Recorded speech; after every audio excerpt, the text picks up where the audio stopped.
حب، صداقة، أقارب، معارف.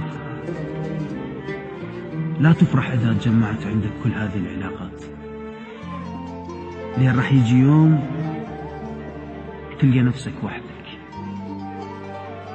الكل يغدر، الكل يبيعك، الكل مستعد يتخلى عنك بلحظة واحدة وبسهولة. تدرون، وصلت القناعة هاي الدنيا تضحك بس للإنسان السيء. كان المفروض يخلون لافتة على باب هذا العالم: احذر أن تكون طيبا. الطيبة اللي خلتنا مجروحين، الطيبة اللي خلت الناس تستغفلنا، الطيبة اللي أذتنا، اللي خلتنا نمشي ودمعتنا بطارف عيوننا.